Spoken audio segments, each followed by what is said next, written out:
నీకు దండం పెట్టి చెప్తున్నాను, మా బ్రతికేదో మమ్మల్ని బ్రతకనివ్వండి. దయచేసి మమ్మల్ని మా జీవితాన్ని డిస్టర్బ్ చేయకండి ప్లీజ్.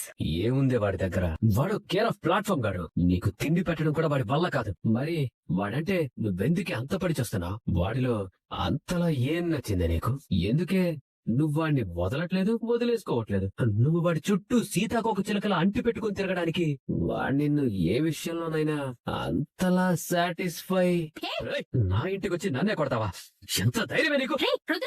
నోరు అదుపులో పెట్టుకోకపోతే కొట్టడం మాత్రమే కాదు, చంపేస్తాను. ఫస్ట్ ఒక ఆడపిల్లతో ఎలా మాట్లాడాలనే సంస్కారం నేర్చుకోరా ఇడియట్. కొడుకుని కని బలాదురుగా వదిలేయడం కాదు, కాస్త బుద్ధి జ్ఞానం నేర్పండి. చూడండి, మా జీవితాన్ని డిస్టర్బ్ చెయ్యొద్దని ఇప్పటిదాకా మర్యాదగా చెప్పాను. ఆ మర్యాదని కాపాడుకుంటే అది మీకే మంచిది. లేదంటే ఇప్పుడు 4 గోడల మధ్య కొట్టాను, రేపు నడి వీధిలో కొడతాను. Mind it. హస్బెండ్, ప్లాన్ గుర్తుంది కదా? అసలు మర్చిపోతున్నా కదా. మనం పర్ఫార్మెన్స్ తో జీవించేయాలి.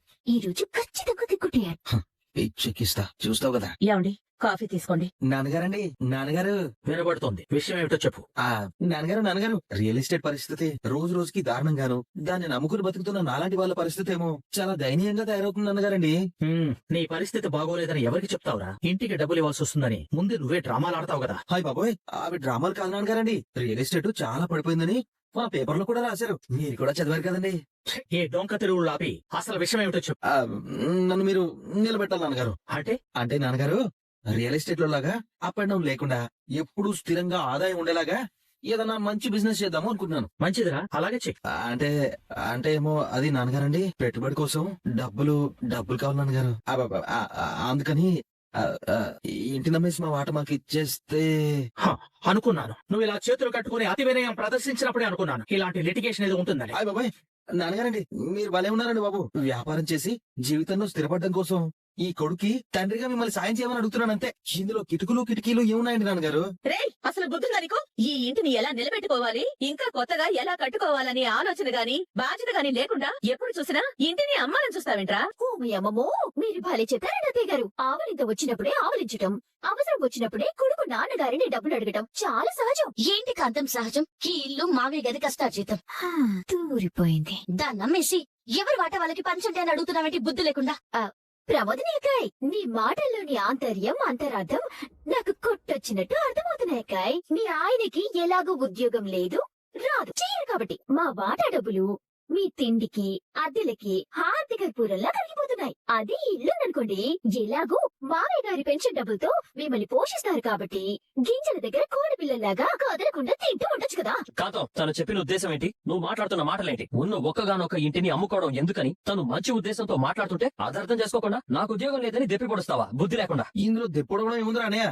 దెప్పిపొడవడం ఏముందిరా ఇందులో? నిజమే కదా. అయినా మీ ప్రేమంతా ఈ ఇల్లు నాన్నగారి కష్టార్జితం అని కాదు. రేపు ఈ ఇల్లు లేకపోతే మీరు రోడ్డున పడతారని. ఆపండిరా. ఒరే రంగం, నాన్నగారండి చూడు, ఇంతకు ముందు కూడా ఒకసారి నువ్వు ఇలానే ఇంటిని అమ్మి వాటా ఇవ్వమని అడిగావు. అందుకే ఇంకోసారి నువ్వు ఇలా అడగకుండా ఉండటం కోసం చెప్తున్నాను, విను. ఈ ఇల్లు నా కష్టానికి జ్ఞాపకం. నా గొంతులో ప్రాణం ఉన్నంత వరకు ఈ ఇల్లు ఇలాగే ఉంటుంది. నా ప్రాణం ఈ ఇంట్లోనే పోతుంది. నా కట్టె కాలేంత వరకు నేను ఈ ఇంటిని అమ్మను. అర్థమైందా? మీరు మరీ అంత మంకు పట్టు పడితే ఎలా నాన్నగారు? అయినా మీరేమైనా ఇప్పుడిప్పుడే పోతారా ఏంటి? అసలు నీకు బుద్ధుందా? ఏం మాట్లాడుతున్నావురా? మీరు పోయిన తర్వాత ఈ ఇంటి నమ్మేసి మా వాటా మేము తీసుకోవచ్చు అనుకోవడానికి. ఏం కూర్చుంటుంది నిన్ను? నాన్నని చనిపోమంటావా? వదరా. అయ్యో దేవా, వదిలే దేవా, వదలు.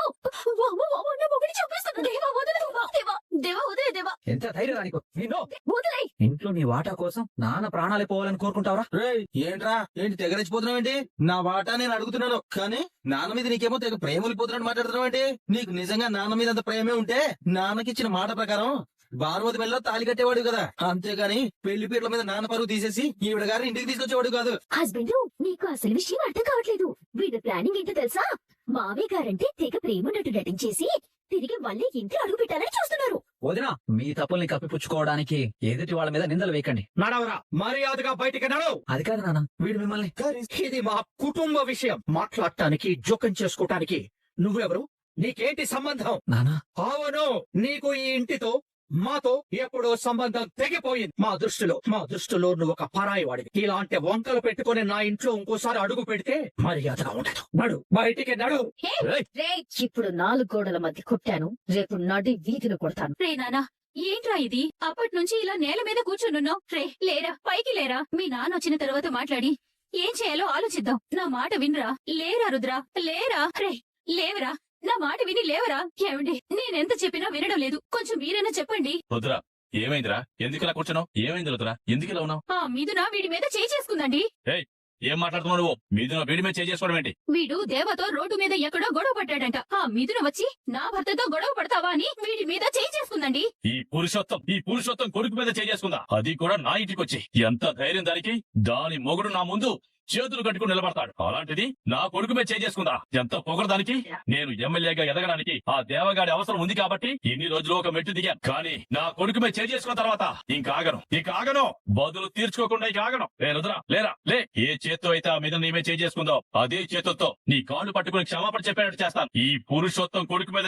వేస్తే ఆ రియాక్షన్ ఎంత గట్టిగా ఉంటుందో చూపిస్తాను ఆ మిథునకి అర్థమయ్యేలా చూపిస్తాను పద ఆ మిథున అంతా తెలుద్దాం పద ఇది మా కుటుంబ విషయం మాట్లాడటానికి జోక్యం చేసుకోవటానికి నువ్వెవరు నీకేంటి సంబంధం నీకు ఈ ఇంటితో మాతో ఎప్పుడో సంబంధం తెగిపోయింది ఇలాంటి వంకలు పెట్టుకుని నా ఇంట్లో ఇంకోసారి అడుగు పెడితే మర్యాదగా ఉండదు ఎక్కువ ప్రేమ ఉన్న వాళ్ళ మీదే ఎక్కువ కోపం ఉంటుంది మీ నాన్నగారికి నువ్వంటే చాలా ప్రేమ మీ నాన్నగారు ఇందాక మాట్లాడిన ప్రతి మాట నీ మీద ప్రేమతో వచ్చిన కోపమే తప్ప ద్వేషంతో వచ్చిన కోపం కాదు మరి మీ నాన్నగారి మాటలకి బాధపడొచ్చా చెప్పు అది కాదు మీదన మా రెండో వాడు ఇల్లమ్మయ్యాలని ఆలోచనలో ఉన్నాడు అది తప్పు అని నేను చెప్పాను అది మా నాన్న అర్థం చేసుకోకుండా మా కుటుంబ విషయంలో జోక్యం చేసుకోవడానికి నువ్వెవడివి అని అడిగితే నాకెంత బాధగా ఉంటుంది చెప్పు ఈ బాధంతా సంతోషంగా మారే రోజు త్వరలోనే ఉంది నీలో వచ్చిన మార్పుని మీ నాన్నగారు అర్థం చేసుకుని గర్వపడతారు నిన్ను ప్రేమగా దగ్గరికి తీసుకుంటారు ఇలాంటి చిన్న చిన్న విషయాలకి బాధపడకుండా ఆ క్షణం కోసం ఎదురు చూస్తూ ఉందా సరేనా మిథునా